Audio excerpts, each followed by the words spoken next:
Assalomu alaykum. Men Xo'jakbar Ahmedov, Toshkent Menejment va iqtisodiyot instituti rektori va butun jamoamiz sizni rasmiy saytimizga tashrifingizdan mamnunmiz. Institutimiz bugungi kunda mamlakatning yetakchi ta'lim muassasalaridan biri bo'lib, zamonaviy sohalarda yuqori malakali mutaxassislarni tayyorlab kelmoqda. Bizning institut innovatsion ta'lim metodlari, xalqaro standartlarga mos dasturlar va tajribali professor-o'qituvchilar jamoasi orqali talabalarimizga nazariy va amaliy bilim berishni maqsad qilgan.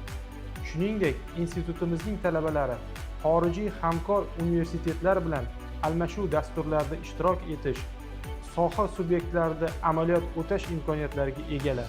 Kelajakda institutimiz ta'lim sifati va raqamli transformatsiyaga asoslangan ilmiy tadqiqotlarni yanada rivojlantirishni maqsad qilgan. Talabalarimizning bilim va ko'nikmalarini oshirish, ularning zamonaviy mehnat bozorida raqobatbardosh bo'lishini ta'minlash bizning asosiy vazifalarimizdan hisoblanadi. Hurmat bilan Toshkent Menejment va iqtisodiyot instituti rektori.